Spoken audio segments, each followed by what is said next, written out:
आपका आइस का वो कैसा कलर का होगा। हम लोग अपनों के बीच में अगर आइरिस को देखें तो एक कलर का नहीं होगा, किसी का डीप ब्लैक होगा, किसी का लाइट ब्लैक होगा। आप कंपेयर करके देखिए, ये पहले से डिटरमाइन होगा। तो यही बताना था आपको।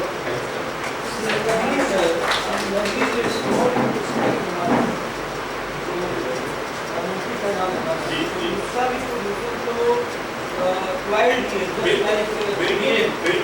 बिल्कुल लंबा है। हाँ बिल्कुल है।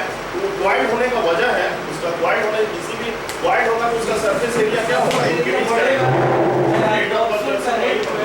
ठीक है। Now group 1, another member of group 1.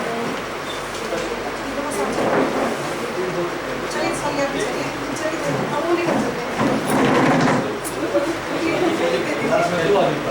हाँ क्या बात है, एक करेगा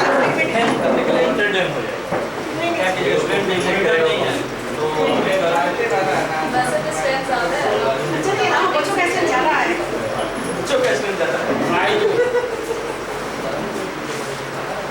हो जाएगा।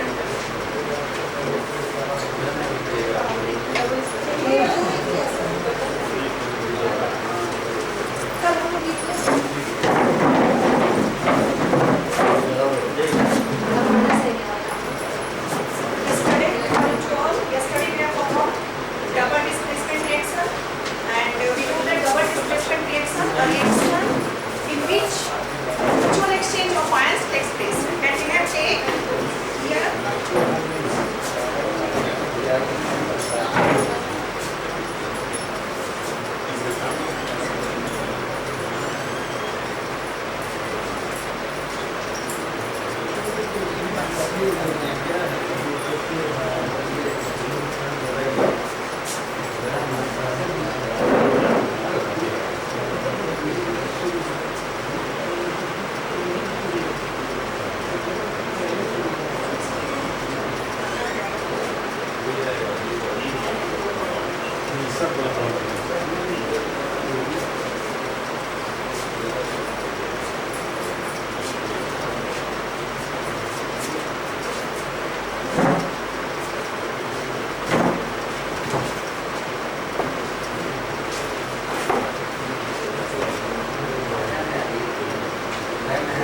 displacement reaction, right?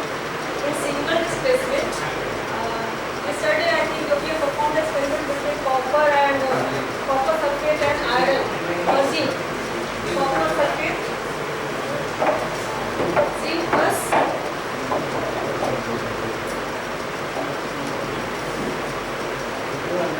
zinc and copper sulfate. और एक और रिएक्शन किए थे zinc and sulphuric acid, that is also example of displacement reaction. इस रिएक्शन में क्या होगा? This zinc is more reactive than copper, we all know, right? So it will displace copper from copper sulphate. This जो displacement reaction है उसमें एक compound, अगर बच्चों को समझाना है तो उसमें हम कहते हैं एक हम कंपाउंड लेते हैं और एक क्या लेते हैं, एलिमेंट लेते हैं. डिस्प्लेसमेंट पहचानने का एक तरीका है, कैसे डिस्प्लेसमेंट है, कैसे ये डबल डिस्प्लेसमेंट है. उसमें एक एलिमेंट होगा और एक क्या होगा, compound. But in case of double displacement reaction दोनों क्या होगा, कंपाउंड. बच्चों को समझाने के बाद कम से सो कॉपर एंड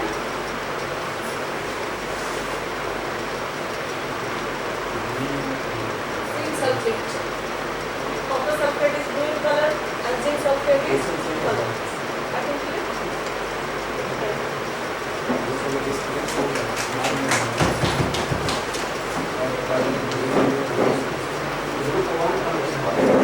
कौन एक लिए सिकला सब्जेक्ट सिकला participants of group 2.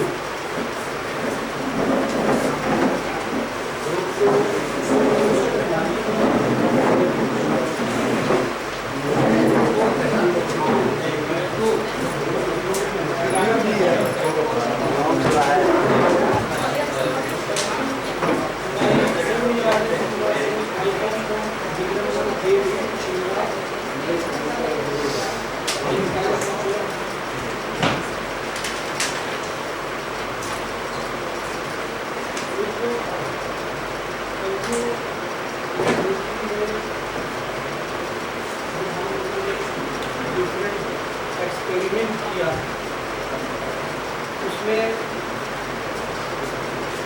हम लोगों को एक एक्सपेरिमेंट बनाया गया था. तो study the stomata from temporary prepared slide.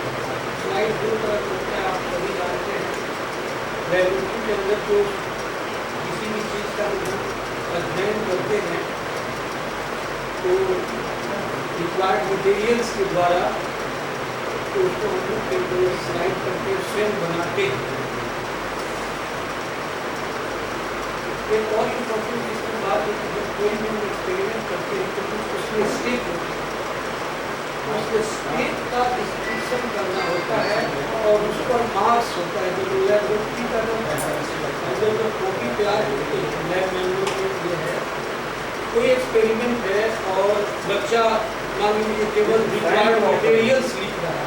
First stage required material या रिक्वायरमेंट्स क्या है,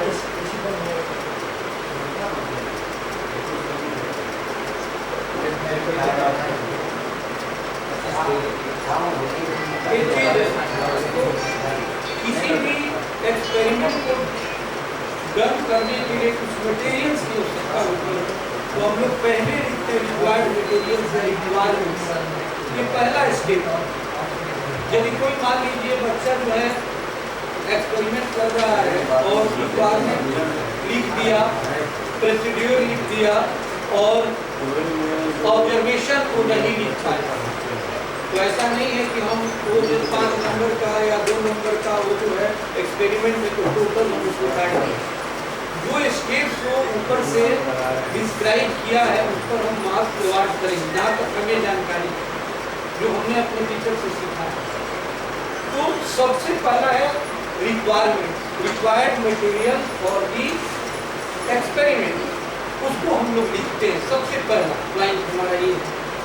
अब हम एक चीज़ जानना चाहेंगे, बायोलॉजी के जो भी हमारे लर्नेड कलीग हैं, तो मैं देख रहा था मेरे दिमाग में ये बात आ रही थी कि प्रोसीड्यूर हम लोग लिखते हैं सेकेंड स्टेज. ऑब्जेक्टिव भी होता है कि ये जो आप एक्सपेरिमेंट कर रहे हैं इसका फाइनल ऑब्जेक्टिव क्या है. तो प्रोसीड्योर को हम समझते हैं कि मेथड भी कहा जाता है, जो मैंने मेथड लिखा है। प्रोसीड्योर और मेथड सेम है, मिश्रा सर सेम है। तो ये दोनों टर्म, तो ये चीज़ है। और उसके बाद जब हम प्रोसीड्योर लिख लेते हैं, मेथड लिख लेते हैं, तो हमारा ऑब्जर्वेशन होता है कि जो हमने एक्सपेरिमेंट किया उसका रिजल्ट क्या, किस निष्कर्ष पर हम पहुँचते हैं। तो हमने ये जो है रिक्वायर्ड मटेरियल्स में हम लोग जो है ये स्टोमाटा के बारे में आप सभी जानते हैं कि abundance amount of number of stomata are present on the lower surface of the not upper surface of the जो रॉफ सरफेस होता है लीफ का, वो लोअर सरफेस होता है और उसमें जो है प्रचुर मात्रा में जो है स्टोमाटा प्रेजेंस होता है, ठीक है ना।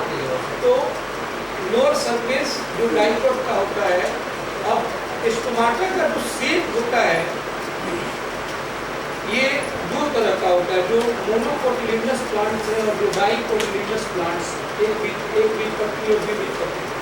तो जो डाइकोट होता है उसमें स्टोमाटा का शेप जो जनरली होता है वो बीन शेप होता है, सेम की बीज की तरह होता है जो हमारा किडनी का शेप। लेकिन जो मोनोकोटिलिडनस प्लांट्स है, बीट है, राइस है, उसमें डम बेल शेप होता है, डमरू की तरह होता है। ये बहुत इंपॉर्टेंट ऑब्जेक्टिव क्वेश्चन है जो मेरी एग्जामिनेशन में आते हैं, तो मुझे उधर भी जाना है। तो इसमें बहुत ब्रीफ में मैंने इसको दिया कि take can press leaf and remove the peel from lower side of leaf आपने लिया और उसके पील से आपने लोअर साइड से इसको रिमूव किया फॉर्सेप की मदद से। फॉर्सेप 2-4-5 लेबोरेटरी में या जो बॉक्स होता है, डिसेक्टिंग बॉक्स जिसको हम कहते हैं, उसमें रहता है, उससे हम आसानी उसके क्लीन फिल्म को हम जो है सेपरेट करते हैं, आउट करते हैं। और उसके बाद माउंट करना होता है। तो माउंट करने के लिए जो है प्लांट सेल का माउंटिंग हम लोग सेफ्टेनिन जो है सोल्यूशन से करते हैं, जो अवेलेबल होता है लेबोरेटरी में, और उसका कलर जो होता है वो पिंक होता है। सेफ्टेनिन जो केमिकल है वो पिंक कलर का होता है ना। तो ये चीज़ है। और उसको जो है आप ग्लास स्लाइड में वाटर लेते हैं और वाटर में उसको जो है फॉर्सेप की मदद से उसको हम लोग ड्रॉप कर देते हैं, डाल देते हैं, ठीक है। डालने के बाद फिर उसको जो हम लोग क्या करते हैं कि फॉर्सेप से उसको बाहर निकालते हैं, जैसा कि कल सर किए, बाहर निकाल करके और उसको जो है हम लोग क्या करते हैं, वो ग्लास का जो स्लाइड होता है उसके ऊपर रखते हैं और उसको कवर स्लिप करते हैं। कवर स्लिप करने के पीछे कारण ये है कि यदि हम स्लाइड जो बना रहे हैं ग्लास उस पर कवर स्लिप नहीं करेंगे, छोटा सा जो है ग्लास होता है उससे हम उसको ढकते हैं, क्योंकि 90 डिग्री पर, क्योंकि बबल्स का जो फॉर्मेशन होगा, जब बबल्स बनेंगे, एयर बनेगा, तो उस कंडीशंस में हम स्लाइड को माइक्रोस्कोप के अंदर जो है अच्छी तरह से वो हम विजिबल नहीं कर सकते। इसलिए उसको जो है 90 डिग्री पर, ये नहीं जब सीधे आप उसको वर्टिकल रखें, नहीं, उसको हम 90 डिग्री पर ऐसे करेंगे। और उसके बाद जो है एक चीज़, कल मैं जो शुरुआती दौर में लेबोरेटरी में मैं गया था और ओनियन पील का जब मैं बनाया तो मेरे को क्लियर जो है ओनियन में जो सेल्स होते हैं वो देख नहीं पा रहे, तो बच्चे भी बोलने लगे तो पूरा नहीं दिखाई पड़ रहा था। लेकिन उस समय में चूँकि उतनी फ्रीक्वेंसी तो लेबोरेटरी में है नहीं कि हम लोग आज उसी में लगे रहे, तो हमको थोड़ा माइक्रोस्कोप एडजस्टमेंट में प्रॉब्लम आ रही। तो कल हम देखें इसमें कल हमने एक बड़ा चीज देखे कि cover cover slip and observe under low power and then under high power of microscope, यानी कम से ऊपर जो है अधिक को ले जाना है। आप दोनों आई से उसको ऑब्जर्व कीजिए, आई पीस से, और देखिए एक ऐसा सिचुएशन आएगा जहाँ पर वह शेक हो जाएगा और क्लियर विजिबल होगा आपको। स्टोमाटा देख रहे हैं तो स्टोमाटा में क्या है, each stomata is surrounded by 2 kidney shaped जो है गार्ड सेल्स होता है और उसके अंदर क्लोरोप्लास्ट होता है और उसके बाद जो है एपिडर्मल सेल्स से जो है ये जो है सराउंड होता है।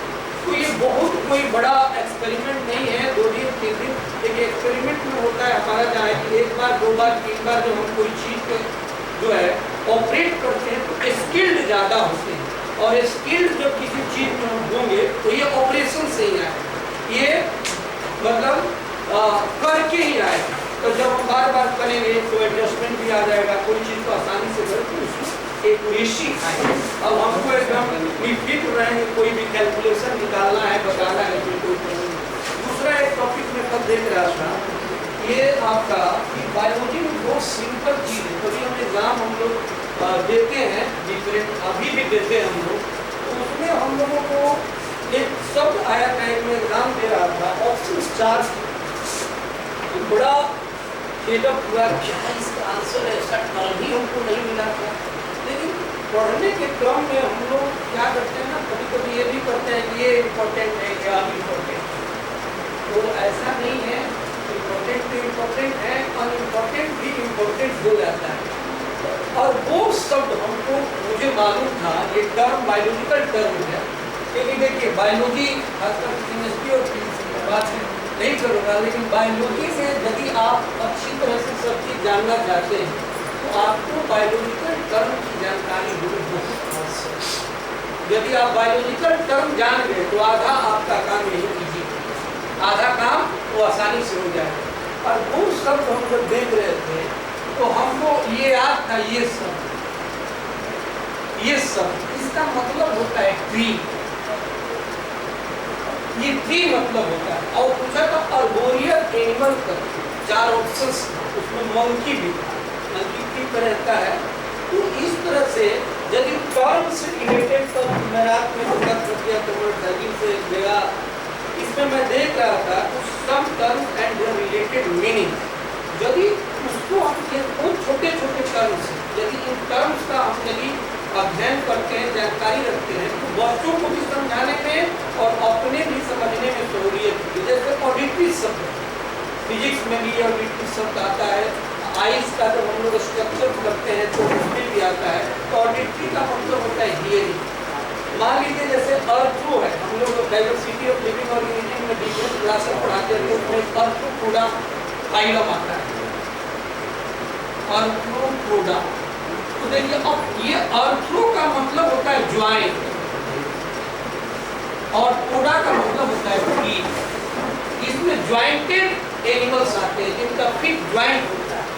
जब हम इसको जान गए, अर्थो का मतलब होता है ज्वाइंट और पोडा मतलब फीट, तो ये टर्म है बायोलॉजी। हम इसका आसानी से जो है इसका हम ऑपरेशन करके बच्चों को अपनी बात को इजी वे में समझा सकते हैं। जैसे मान लीजिए इरिथ्रोसाइट्स, आरबीसी को कहते हैं। इरिथ्रो का मतलब रेड होता है और आरबीसी जो रेड ब्लड कॉर्पस होता है, और ड्यू टू प्रेजेंस सब सभी जानते हैं कि उसमें जो है रेस्पिरेटरी पिगमेंट हीमोग्लोबिन होता है, जिससे वो रेड कलर इम्पार्ट करता है। तो इसी तरह से कुछ, जैसे मान लेते हैं एंड्रोजन, एंड्रो का मतलब होता है मेल, और एंड्रोजन हार्मोन, तो एंड्रो का मतलब है कि ये मेल, एंड्रोजन यदि है तो ये मेल हार्मोन। तो ये एंड्रो का मतलब जैसे माने स्यूडो अपोडिया, सभी लोग पढ़ते हैं कि ये जो है अमीबा का लोकोमोटिव ऑर्गन है। स्यूडो का मतलब फॉल, अपोडिया मींस बी। तो इस तरह से जैसे मान लीजिए कार्डी, तो कार्डी का अनदर नेम हर्ट है। क्रोनरी, तो उसका मतलब है हर्ट, क्रोनरी मतलब भी हर्ट, कार्डी मींस भी हर्ट। तो ये जो टर्म है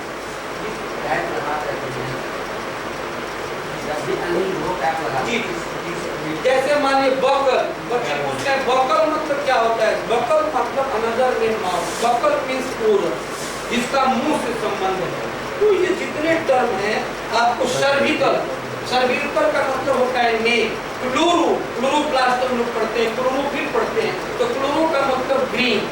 ये जितने भी टर्म्स हैं जी, हम लोग पढ़ाते हैं सेक्सुअल रिप्रोडक्शन में 9th क्लास में, 10 में हम लोग को पढ़ाना है, 10 में पढ़ाना है सेक्सुअल रिप्रोडक्शन। सेक्सुअल रिप्रोडक्शन पढ़ाते हैं तो हम लोग बाइनरी फिजन शब्द आता है। फिजन का मतलब क्या होता है, स्प्लिटिंग, टूटना। फिजन से उस टर्म से ही निकालिए आप मीनिंग। उसके बाद histo, histology branch of science है आपका बायोलॉजी में, जिसमें हम लोग स्टडी टिश्यू का करते हैं। तो हिस्टो मतलब टिश्यू, मालोगस मतलब तो स्टडी होता है। स्टैटू शब्द तो बैलेंस, स्टैटू मतलब बैलेंस है ना। उसके बाद बहुत से रीनल, रीनल शब्द है, रीनल का मतलब किडनी। अब रीनल और किडनी ये सब जो टर्म्स हैं, जो इम्पोर्टेंट टर्म्स है, बेसिक टर्म्स है। लैक शब्द है, लैक का मतलब होता है जैसे लैक्टोज शुगर है जो मिल्क में होता है, तो लैक्ट का मतलब ही हो गया मिल्क। तो ये जितने भी टर्म्स हैं हम कल देख रहे थे रात में, ये चीज कुछ नोट भी किया। तो इसको जो है यदि हम बढ़िया से बायोलॉजिकल टर्म्स की जानकारी रखते हैं तो हम लोग को समझने में आसानी होगी। बाकी आप सभी लोग अपने हिसाब से सभी लोग अच्छी तरह से अपनी बात जो है रखने में कैपेबल है, सभी लोग समझदार हैं, ऐसी बात नहीं है। लेकिन अब उसमें मैं एक देख रहा था इन्वेंट्री बायोलॉजी बुक +2 लेवल का एक वॉल्यूम है हमारे पास, है ना। वो वॉल्यूम इन्वेंट्री बायोलॉजी जो है बहुत अच्छी बुक है, पुरानी बुक है। तो हम देख रहे थे तो उसमें ये सारी चीज़ें, जैसे मान लीजिए हम लोग आइलेट ऑफ प्लैनर हैंड्स में हम लोग दिखाते हैं जो पेंक्रियाज का इंडोक्राइन पार्ट से, तो उसमें गामा अल्फा डेल्टा ये सब तो सेल्स का जो रिप्रेजेंटेशन है, डेल्टा को कैसे हम डिनोट करेंगे, रिप्रेजेंट करेंगे, डेल्टा कैसे लिखेंगे, डेल्टा सेल्स का, तो ये सारी चीज़ें हैं।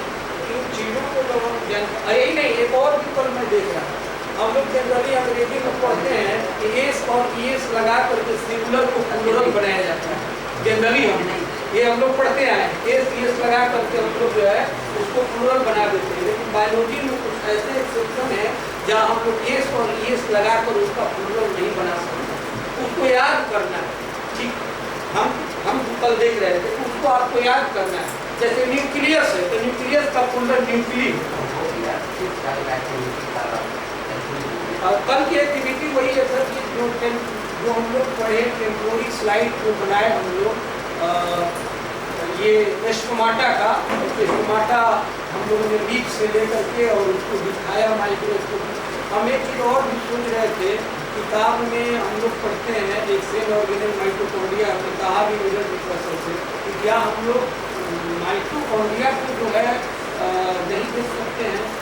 शायद हमारे समझ में मेरे दिमाग में जो बात आई कि इलेक्ट्रॉन माइक्रोस्कोप के बगैर माइटोकॉन्ड्रिया को सीन नहीं किया। ऐसे भी देख सकते हैं, ऐसे भी देख सकते हैं, लेकिन जो आप डायग्राम देखते हैं अल्ट्रावायलेट वो नहीं देखते। ऐसे कैसे अल्ट्रा का मतलब ही वो डायग्राम जो इलेक्ट्रॉन माइक्रोस्कोप से बनाया वो कई फ्रैक्शन में बनाया। देखिए किसी भी सेल ऑर्गेनिज्म वो किसी भी सेल के स्टडी का डिफरेंट टेक्निक्स होता है। जैसे ये सिंपल टेक्निक से हम लोग स्टेट करके सेल देख लेते हैं, तो माइटोकॉन्ड्रिया का डिस्कवरी कब हुआ? 1880 में सॉलिकर ने डिस्कवर किया। तो उस समय तो इलेक्ट्रॉन माइक्रोस्कोप नहीं था जी, कंपाउंड माइक्रोस्कोप का ही डिफरेंट फॉर्म होते हैं।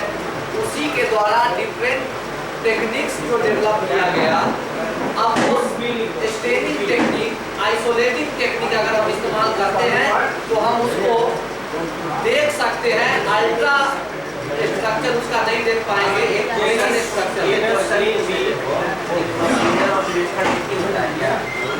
यहाँ पर हम लोग एक ही मानेंगे, प्रोसीजर स्टेप हो गया, मतलब जो प्रोसेस किया उसका स्टेपिंग हो गया। मेथड का मतलब क्या? मेथड कौन सा मेथड आप इस्तेमाल किए? मेथड विस्तृत शब्द है, ठीक है। मेथड मतलब वो तो सिंगल वर्ड हो सकता है कि हम सेपरेशन मेथड यूज किए हैं, फिल्ट्रेशन किए, मेथड और प्रोसीजर अलग अलग हो जाएगा। मेथड और प्रोसीजर अनुमान से कि प्रोसीजर की जगह पे हम मेथड नहीं लिख सकते।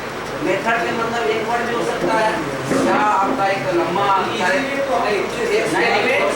प्रोसीजर का मतलब स्टेप टू प्रोसीड है ना। मेथड का मतलब सिंगल वर्ड भी होता है कि हम कोई सेपरेशन मेथड इस्तेमाल कर रहे हैं, हम ये मेथड इस्तेमाल कर रहे हैं तो हम बोल सकते हैं। लेकिन दोनों सेम करना दोनों सेम नहीं है। लेकिन प्रोसीजर का अर्थ होता है स्टेप। कौन सा स्टेप है? मेथड है कि आप जैसे हम लोग सेपरेट करते हैं सब्सटेंस, किस मेथड से सेपरेट कर रहे हैं, वो मेथोडोलॉजी फील्ड उसमें भी लिखना ही होता है। तो वो मेथड नहीं होगा, वो तो प्रोसीजर है, उसमें भी लिखना होगा।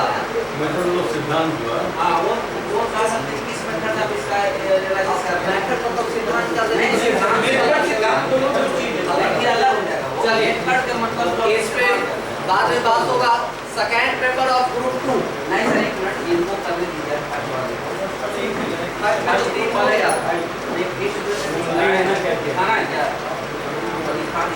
आइए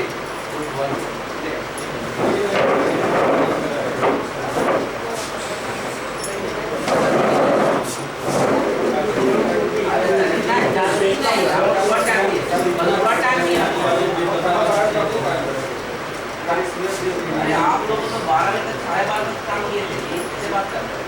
12:30 से बायोलॉजी लैब में थे, तब से किसी बायोलॉजी लैब में रहे हैं। केमिस्ट्री में तो हमको लगता है 11:15 में वहाँ से निकल गए, अब 11:15 के बाद तो सब बायोलॉजी में 12:30 तक। ऐसे बना नाम तो सर के पास नहीं है। गुरु भाई से गुरु बना रही है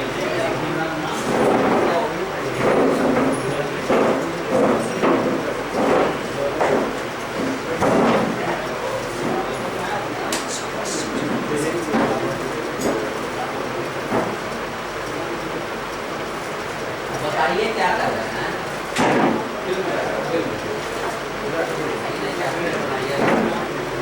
आपका बारी आएगी।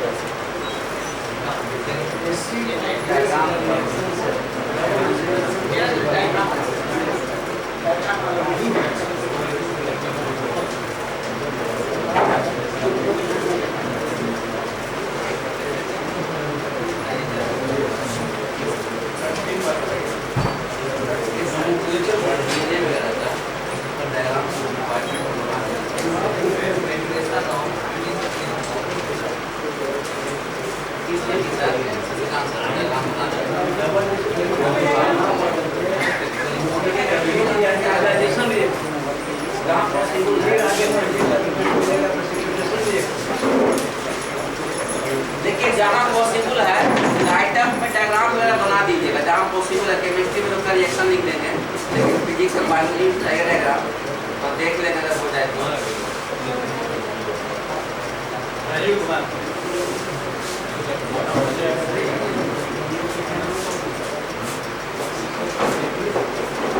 देखिए भाई, मेरी भी ऐसी संस्था है जहाँ टीचर इतने डेडिकेटेड है, अपना ब्लड तक देके आप कोशिश कर रहे हैं कि चाह रहे हैं कि श्रद्धांजलि बनाई जाए। बड़े श्रद्धांजलि बना के